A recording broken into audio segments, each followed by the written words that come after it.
ಇತ್ತೀಚಿನ ಸಂಚಿಕೆಗಳನ್ನು ಜಾಹೀರಾತಿನ ಕಿರಿಕಿರಿ ಇಲ್ಲದೆ ನೋಡಿ.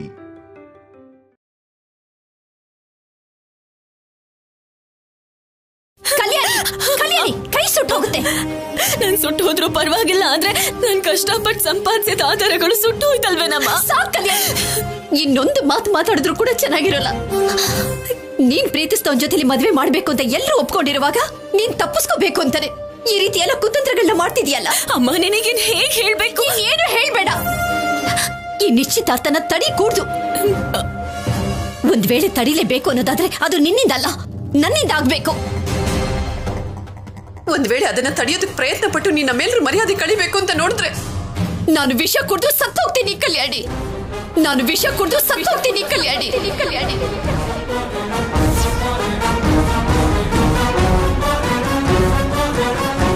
ನನ್ನ ಸಾವಿನ ಜೊತೆಗೆ ನಿನ್ನ ನಿಶ್ಚಿತಾರ್ಥ ನಿಲ್ಬೇಕೆ ಹೊರತು ಸಿದ್ದು ಒಳ್ಳೆಯವನಲ್ಲ ಅಂತ ಈ ಶುಭ ಕಾರ್ಯ ಯಾವ ಕಾರಣ ನಿಲ್ಬಹುದು. ಬೇಡಮ್ಮ, ಬೇಡ ಕಲ್ಯಾಣಿ, ಹತ್ರ ಬರ್ಬೇಡ. ನಾನ್ ಸತ್ತೋದ ಮೇಲೆ ನನ್ನ ಶವದ ಹತ್ರ ಕೂಡ ನೀನ್ ಬರ್ಕೊಡ್ತು. ಯಾಕಮ್ಮ ಹೀಗ್ ಮಾತಾಡ್ತಿದ್ಯಾ? ನೀನು ಕಾರಣಗಳನ್ನ ಹೇಳಿ ಸಾಕ್ಷಿನ ತೋರಿಸಿ ನಿಶ್ಚಿತಾರ್ಥನ ನಿಲ್ಲಿಸ್ತೀನಿ ಅಂದ್ರೆ ನಾನ್ ಸಾಯೋದಕ್ಕೂ ಸಿದ್ಧ ಕಲ್ಯಾಣಿ. ದಯವಿಟ್ಟು ಹಾಗೆ ಹೇಳ್ಬೇಡ ಅಮ್ಮ. ನೀ ನನ್ನ ಅಮ್ಮ ಅಂತ ಒಪ್ಕೊಡೋದೆ ಆದ್ರೆ ಇನ್ನು ಒಂದು ಮಾತು ಕೂಡ ಆಡ್ದೇನೆ ನಿಶ್ಚಿತಾರ್ಥ ನಡೆಯೋದಕ್ ಬಿಡು.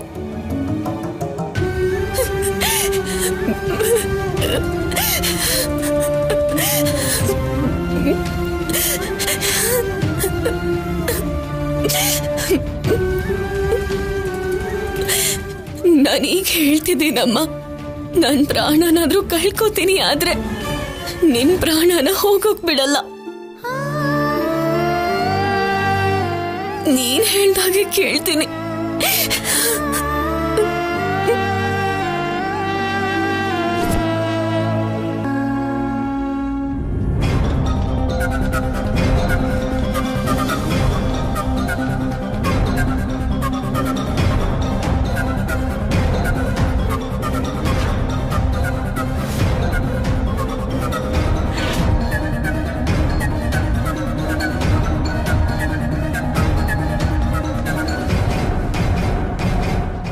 ಭಯ ಪಡ್ಬೇಕಾಗಿರೋದೇನಿಲ್ಲ. ತಪ್ಪಾಗಿ ಒಂದು ಟ್ಯಾಬ್ಲೆಟ್ ಬದಲು ಇನ್ನೊಂದು ಟ್ಯಾಬ್ಲೆಟ್ ತಗೊಂಡಿರೋದಕ್ಕೆ ಸ್ವಲ್ಪ ಎಫೆಕ್ಟ್ ಆಗಿದೆ. ಅದಕ್ಕೆ ತಲೆ ತಿರುಗಿ ವಾಂತಿ ಆಯ್ತು.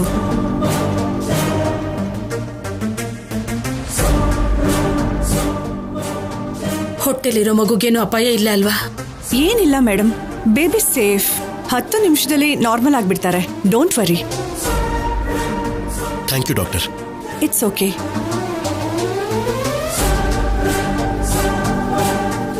ಕಲ್ಯಾಣಿ ಯಾವ ಮುಹೂರ್ತದಲ್ಲಿ ಈ ಮನೆ ಕಾಲಿಟ್ಲೋ ಏನೋ, ಒಂದಲ್ಲ ಒಂದು ಅನಾಹುತ ನಡೀತಾನೆ ಇದೆ. ಯಾವ್ದಾದ್ರೂ ಶಾಂತಿ ಪೂಜೆ ಮಾಡಿಸೋವರೆಗೂ ಈ ಮನೆ ತರ ಇರಲ್ಲ. ದಮಯಂತಿ, ನಿನ್ನ ಸೊಸೆ ತಪ್ಪಾಗಿ ಇನ್ನೊಂದು ಮಾತ್ರೆ ನುಂಗೋದಕ್ಕೂ ಕಲ್ಯಾಣಿಗೂ ಏನ್ ಸಂಬಂಧ? ಪುರೋಹಿತ್ರೆ, ನಿಶ್ಚಿತಾರ್ಥನ ಮುಂದುವರಿಸಿ.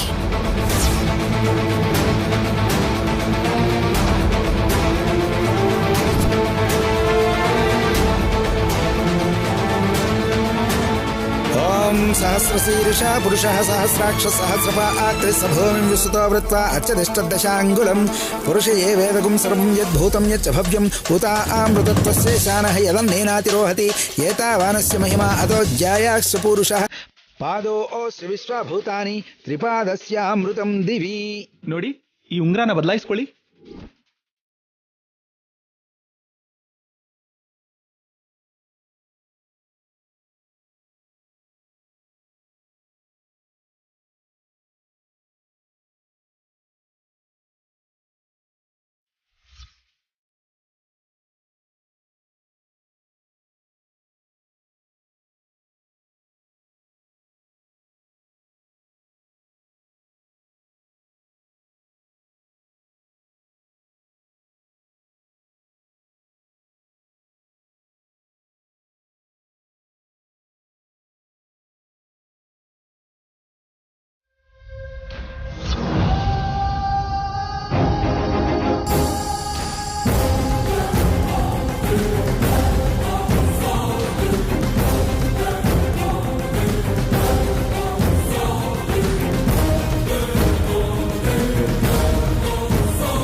ಕಲ್ಯಾಣಿ,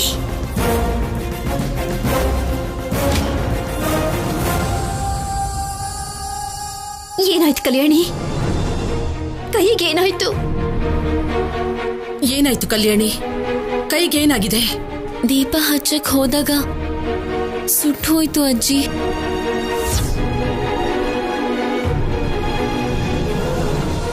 ಶೌರ್ಯ, ಗಂಧ ತಗೋ.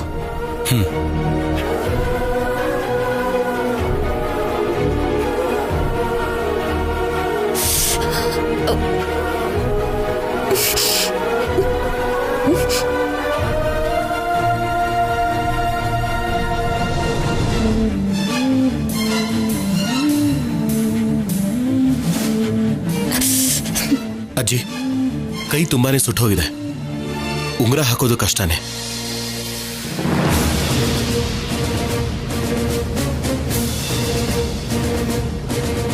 ಪುರೋಹಿತ್ರೆ, ಇದಕ್ ಪರಿಹಾರ ಏನು? ಚಿಂತೆ ಪಡೋಂಥದ್ದು ಏನು ಇಲ್ಲ ಅಮ್ಮ. ಸೋದರತ್ತೆ ಹತ್ರ ಸಂಕಲ್ಪ ಮಾಡಿಸಿ ತಾಂಬೂಲನ ಸೋದರತ್ತೆ ಕೈಲಿ ಕೊಡ್ಸಿದ್ರೆ ಸರಿ ಹೋಗುತ್ತೆ.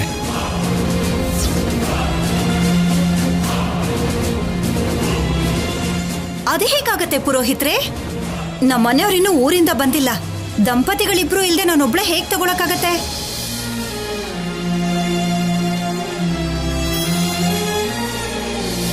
ಮತ್ತಿವಾಗ ಏನ್ ಮಾಡೋಣ ಪಾರ್ವತಿ? ಶೌರ್ಯ, ಸಿದ್ದು ಕಡೆಯಿಂದ ನೀವು ದಂಪತಿಗಳು ತಗೊಳ್ಳಿ.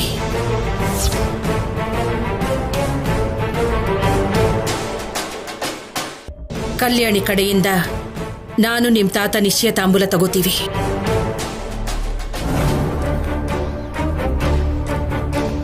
ಇದ್ಯಾವ ಲೆಕ್ಕನಮ್ಮ? ಸೋದ್ರ ಮಾವ ಇಲ್ಲಿ ಇಲ್ದೇ ಇರೋದಕ್ಕೆ ಸೋದ್ರ ಮಾವನ ಮಗ ಆ ಸ್ಥಾನದಲ್ಲಿ ಇದ್ದು ತಗೋತಾನೆ. ಪುರೋಹಿತ್ರೆ, ಹಾಗ್ ತಗೋಬಹುದಾ? ಖಂಡಿತ ತಗೋಬಹುದಮ್ಮ.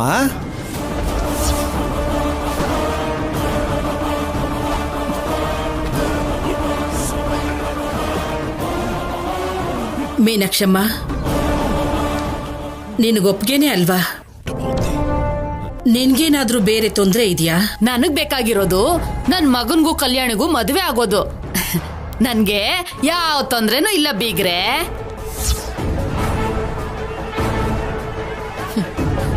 ಪುರೋಹಿತ್ರೆ, ಇನ್ನು ಮಂತ್ರನ ಹೇಳಿ.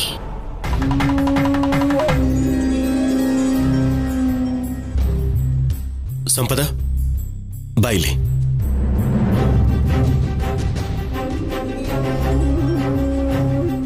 ಹರಿ ಓಂ ಶ್ರೀಮನ್ಮಹಾಗಣಾಧಿಪತೇ ನಮಃ. ಓಂ ಅಯಂ ಮುಹೂರ್ತಸ್ಸು ಮುಹೂರ್ತೋऽस्तु. ಸುಮುಹೂರ್ತಕಾಲೇ ಸೂರ್ಯಾದೀನಾಂ ನವಾನಾಂ ಗ್ರಹಾಣಾಂ ಅತ್ಯಂತ ಆನುಕೂಲ್ಯತಾ ಫಲಸಿದ್ಧಿರಸ್ತು. ಓಂ ಗಣಾನಾಂ ತ್ವಾ ಗಣಪತಿಗುಂ ಹವಾಮಹೇ ಕವಿಂ ಕವೀನಾಮುಪಮಸ್ರವಸ್ತಮಂ. ಜ್ಯೇಷ್ಠರಾಜಂ ಬ್ರಹ್ಮಣಾಂ ಬ್ರಹ್ಮಣಸ್ಪದ ಆನಶೃಣ್ವನ್ನೋತಿಭಿಃ ಸೀದಸಾದನಂ.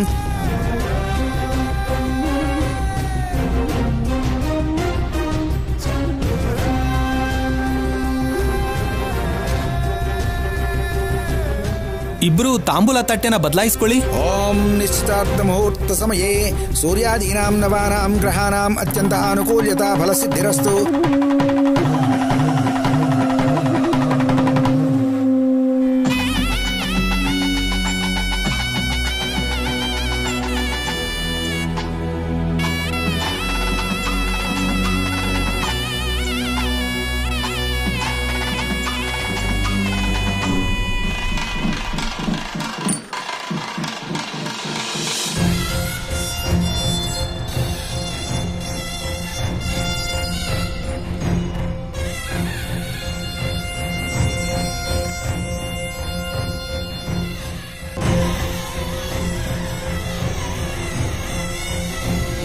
ಶತಮಾನಂ ಭವತಿ ಶತಾಯುಃ ಪುರುಷಃ ಶತೇಂದ್ರಿಯ ಆಯುಷ್ಯೇವೇಂದ್ರಿಯೇ ಪ್ರತಿಷ್ಠತಿ.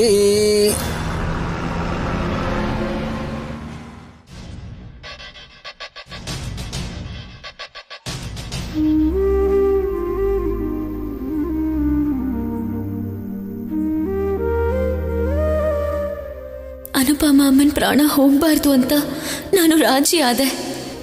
ಹಾಗಂತ ಸಿದ್ದು ಜೊತೆ ಲೈಫ್ ಶೇರ್ ಮಾಡ್ಕೋತೀನಿ ಅಂತ ಅಲ್ಲ. ಅವ್ರು ಅನ್ಕೊಂಡಿರೋ ನಿಶ್ಚಿತಾರ್ಥನ ನಿಲ್ಸೋದಕ್ಕೆ ಪರಿಸ್ಥಿತಿಗೆ ಕಟ್ಟು ಬಿದ್ದು ಮದ್ವೆ ಹೆಣ್ಣಿನ ತರ ಇರ್ಬೇಕಾಯ್ತು. ಅಷ್ಟಕ್ಕೂ ನಿಶ್ಚಿತಾರ್ಥದ ಉಂಗ್ರನ ನನ್ನ ಎಡಗೈ ಬೆರಳಿಗೆ ಸಿದ್ದು ಹಾಕಿದ್ರೇನೆ ಅಲ್ವಾ ಎಂಗೇಜ್ಮೆಂಟ್ ಪೂರ್ತಿ ಆಯ್ತು ಅನ್ನೋದಕ್ಕೆ. ಥ್ಯಾಂಕ್ಸ್ ಟು ಅನುಪಮ ಅಮ್ಮ. ಫೋಟೋನ ಸುಟ್ಟು ಹಾಕಿದ್ಲು. ಬೆಂಕಿನ ಆರಿಸೋದಕ್ಕೆ ಟ್ರೈ ಮಾಡಿದ್ದಕ್ಕೆ ಕೈ ಸುಟ್ಟು ಹೋಯ್ತು. ಸೊ ಎಂಗೇಜ್ಮೆಂಟ್ ರಿಂಗ್ ಹಾಕ್ಲಿಲ್ಲ.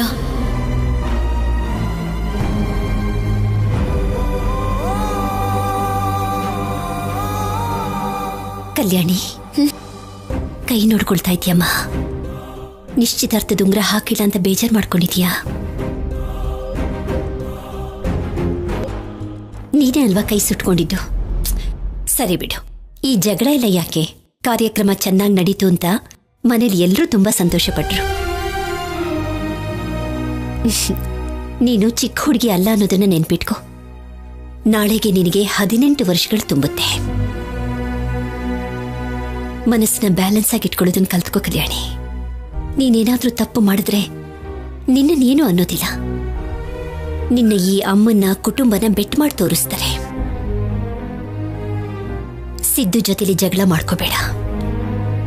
ನಿಮ್ಮಿಬ್ಬರ ಮಧ್ಯೆ ಪ್ರೀತಿ ಇರಬೇಕೇ ಹೊರತು ಈ ರೀತಿ ದ್ವೇಷ ಅಸೂಯೆ ಇರಕೂಡ್ದು. ಅರ್ಥ ಆಯ್ತಾ? ಅಮ್ಮ, ನಾನ್ ಚೆನ್ನಾಗಿರ್ತೀನಿ, ಆದ್ರೆ ನೀನ್ ಮಾತ್ರ ಸತ್ತು ಹೋಗ್ತೀನಿ ಅಂತ ಇನ್ಯಾವತ್ತೂ ಅನ್ಬೇಡ. ಯಾರಿಗೋಸ್ಕರನೋ ಯಾವ ತ್ಯಾಗನೂ ಮಾಡ್ಬೇಡ. ನನ್ನ ಬಗ್ಗೆ ಏನು ಯೋಚನೆ ಮಾಡಬೇಡ. ಸಿದ್ದು ಅಮ್ಮ ಮೀನಾಕ್ಷಮ್ಮನ ಬಗ್ಗೆ ನಿನಗೆ ಪೂರ್ತಿಯಾಗಿ ಗೊತ್ತಿಲ್ಲ. ಗಯ್ಯಾಳಿಗಿಂತ ಹೆಚ್ಚೆ ನೀನು ರಾಜಿ ಮಾಡಿಕೊಂಡು ನಿನ್ನ ಸಂಸಾರನ ಉಳಿಸ್ಕೋ. ಯಾವುದನ್ನು ಮನಸ್ಸಿಗೆ ಹಚ್ಕೋಬೇಡ. ಆಗಷ್ಟೇ ನೀನು ನೆಮ್ಮದಿಯಾಗಿರೋದಕ್ಕೆ ಸಾಧ್ಯ.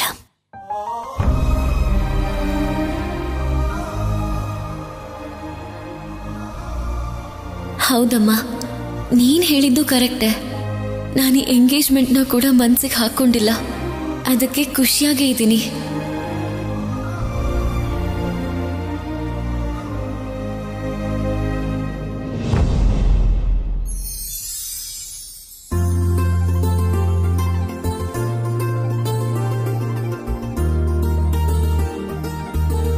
ಪಾರ್ವತಿ, ಇಷ್ಟೊತ್ತಲ್ಲಿ ಯಾಕೆ ದೇವರಿಗೆ ಪೂಜೆ ಮಾಡಕ್ಕೆ ತಯಾರು ಮಾಡ್ತಿದ್ಯಾ?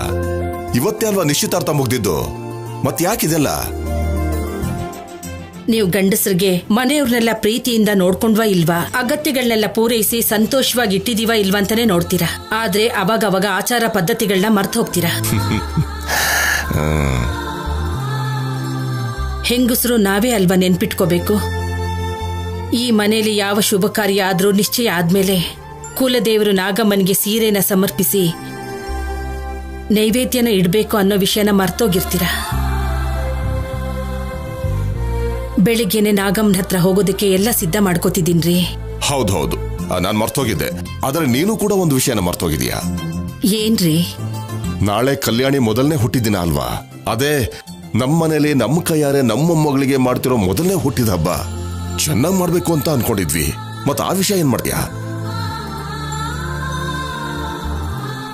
ಜೊತೆಗಿದ್ದು ಎತ್ಕೊಂಡು ಆಡ್ಸೋಕ್ಕೂ ಆಗ್ಲಿಲ್ಲ. ಭುಜದ ಮೇಲೆ ಎತ್ಕೊಂಡು ಪ್ರಪಂಚನ ತೋರ್ಸೋದಕ್ಕೂ ಆಗ್ಲಿಲ್ಲ.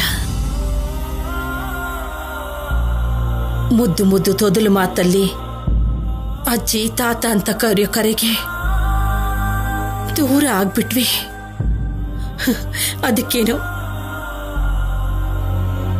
ಈಶ್ವರ ಅದೆಲ್ಲದಕ್ಕಿಂತ ಮುಖ್ಯವಾದ ಮದ್ವೆ ಜವಾಬ್ದಾರಿನ ನಮ್ಮ ಕೈಯಾರೆ ನಡೆಸ್ತಿದ್ದಾನೆ. ಕಲ್ಯಾಣಿ ಈ ಮನೆ ಕಾಲಿಟ್ಟ ಮೇಲೆ ಮೊದಲನೇ ಹುಟ್ಟಿದಬ್ಬ ಅಲ್ವರಿ. ಎಲ್ರೂ ಸೇರಿ ಹಬ್ಬದ ಹಾಗೆ ಮಾಡೋಣ. ಆದ್ರೆ ಬೆಳಿಗ್ಗೆನೆ ಕುಲದೇವರ ದರ್ಶನ ಮಾಡ್ಕೊಂಡು ಸಾಯಂಕಾಲನೇ ಹುಟ್ಟು ಹಬ್ಬನ ಆಚರಿಸೋಣ. ಸರಿ ಪಾರ್ವತಿ. ಆಗ್ಲೇ ತಡ ಆಯ್ತು, ನೀವ್ ಹೋಗಿ ಮಲ್ಕೊಳ್ಳಿ. ನಾನು ಇದನ್ನೆಲ್ಲ ನೋಡ್ಕೋತೀನಿ. ಸರಿ.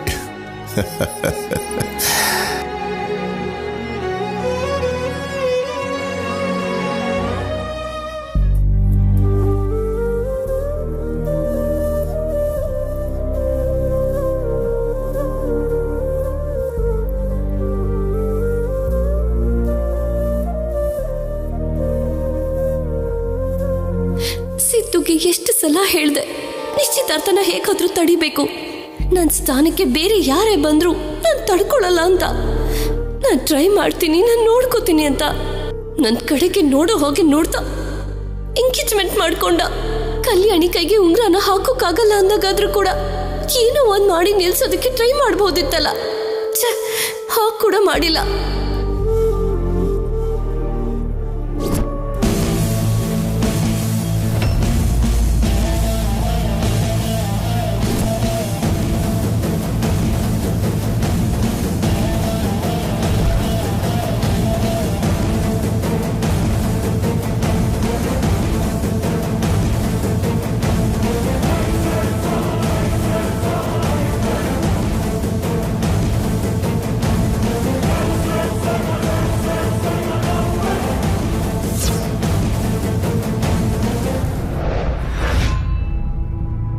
ಪ್ರಾಮಿಸ್ ಮಾಡು ಸಿದ್ದು, ನಿಜವಾಗ್ಲೂ ನೀನ್ ನನ್ನೇ ಪ್ರೀತಿಸಿದ್ದೀನಿ ಅಂತ, ಕಲ್ಯಾಣಿನ ಪ್ರೀತಿಸೋದಿಲ್ಲ ಅಂತ. ಹುಚ್ಚ ಸ್ಯಾಮ್, ಅಷ್ಟಕ್ಕೂ ಹೀಗೆ ಯಾಕಂತಿದ್ಯಾ? ಆಣೆ ಮಾಡಿದ್ರೇನೆ ನೀನ್ ನನ್ನ ಪ್ರೀತಿನ ನಂಬೋದಾ? ನೀನ್ ನಿಶ್ಚಿತಾರ್ಥ ನಿಲ್ಸೋದಕ್ಕೆ ಏನ್ ಟ್ರೈ ಮಾಡಿದ್ಯಾ ಅಂತ ನೀನ್ ಪ್ರೀತಿನ ನಂಬೇಕು ಸಿದ್ದು. ಅಷ್ಟಕ್ಕೂ ಇವಾಗ ಏನಾಗೋಯ್ತು? ನಾನು ಉಂಗ್ರ ಹಾಕಿಲ್ಲ ಅಲ್ವಾ? ಅಂದ್ರೆ ನಿಶ್ಚಿತಾರ್ಥ ಆಗದೆ ಇದ್ದ ಹಾಗಲ್ವಾ? ನಿನ್ ಕಡೆಯಿಂದ ನಾನು ಶೌರ್ಯ ತಾಂಬೂಲ ತಗೊಂಡ್ವಿ, ಅದಕ್ಕಿಂತ ನೋವು ಬೇಕಾ? ನಿನಗ್ ನಿಶ್ಚಿತಾರ್ಥ ಆಗಿಲ್ಲ ಅನ್ಕೊಂಡ್ರೆ ಸರಿ ಹೋಗುತ್ತಾ? ಎಲ್ಲ ಶಾಸ್ತ್ರದ ಪ್ರಕಾರನೇ ನಡೆದಿದೆ. ಇವಾಗ ನಾನು ಏನ್ ಮಾಡಿದ್ರೆ ನನ್ನ ಪ್ರೀತಿ ನಂಬ್ತೀಯಾ? ಪ್ರಾಮಿಸ್ ಮಾಡು.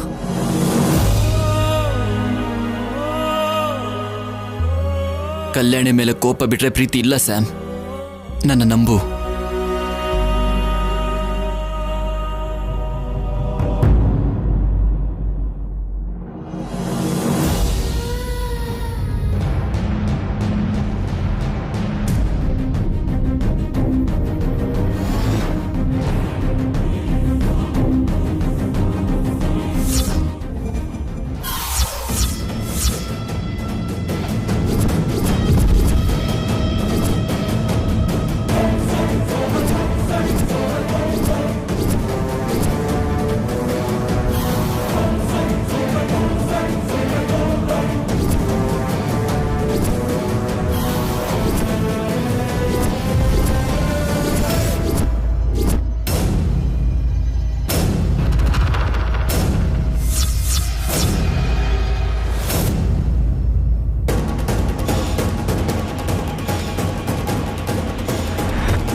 ಅಯ್ಯಯ್ಯೋ, ಏನಮ್ಮ ಇದು?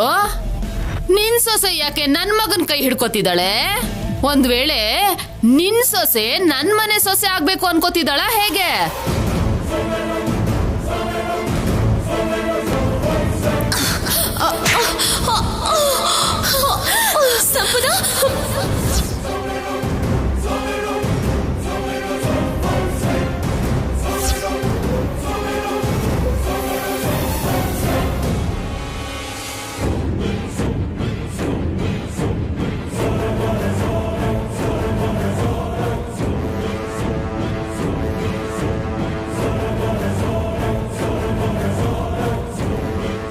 ಏನತ್ತೆ ನೀನ್ ಮಾಡ್ತಿರೋ ಕೆಲ್ಸ? ತುಂಬಿದ ಗರ್ಭಿಣಿಗೆ ಹೊಡಿತಿದ್ಯಾ? ಬರೀ ಹೊಡಿಯೋದಲ್ವೇ ಸಾಯಿಸ್ಬಿಡ್ಬೇಕು ಅಂತ ಹೊಳ್ನ ನನ್ ಮನೆ ಮರ್ಯಾದೆ ತೆಗೆದ್ಬಿಟ್ಲು. ಈಗಂತದ್ ಏನಾಯ್ತು ಅಂತ? ಇನ್ನು ಏನಾಗ್ಬೇಕು? ಇವನು ನಿನ್ ಗಂಡ ಆಗೋನು. ಇಷ್ಟೊತ್ತಲ್ಲಿ ಇವನ್ ಹತ್ರ ಏನ್ ಕೆಲ್ಸ ಇವಳಿಗೆ? ಜೊತೆಗೆ ಇಬ್ರು ಕೈ ಹಿಡ್ಕೊಂಡು ನಿಂತಿದ್ದಾರೆ, ಯಾವ ಭಯನೂ ಇಲ್ದೆ. ಯಾಕಮ್ಮ ಭಯ?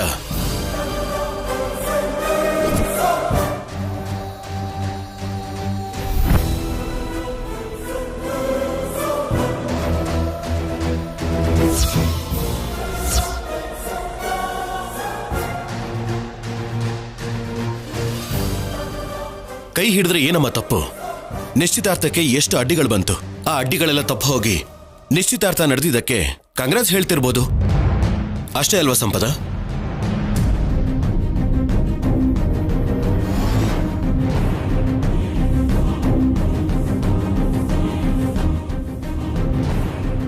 ಹೆಂಡತಿ ಮೇಲೆ ನಂಬಿಕೆ ಇರ್ಬೇಕೆ ಹೊರತು ಕುರುಡು ನಂಬಿಕೆ ಇರಬಾರ್ದು ಕಣೋ. ಅತಿ ಪ್ರೀತಿ ಯಾವತ್ತಿದ್ರೂ ವಿಷಾನೇ. ನಾನು ಅನುಭವಿಸಿ ಹೇಳ್ತಾ ಇದ್ದೀನಿ, ಅರ್ಥ ಮಾಡ್ಕೊಂಡ್ರೆ ನಿನಗೆ ಒಳ್ಳೇದು. ಇಲ್ಲ ಅಂದ್ರೆ ಅಜಯ್ ಅಣ್ಣನ್ ಥರ ಆಗೋಗತ್ತೆ ನಿನ್ನ ಪರಿಸ್ಥಿತಿ. ನೋಡೋ ದೃಷ್ಟಿಯಿಂದ ಮಾತ್ರನೇ ಒಬ್ಬ ವ್ಯಕ್ತಿಗೆ ಇನ್ನೊಬ್ಬ ವ್ಯಕ್ತಿ ಒಂದೊಂದು ರೀತಿಲಿ ಕಾಣಿಸ್ತಾರೆ. ನನ್ನ ಹೆಂಡತಿ ಬಗ್ಗೆ ನನಗೆ ಗೊತ್ತು. ಅವಳು ತುಂಬಾ ಒಳ್ಳೆಯವಳು. ಅಷ್ಟೇ ಅಲ್ಲ, ಸಿದ್ದು ನನಗೆ ಸ್ವಂತ ತಮ್ಮನ ಹಾಗೆ.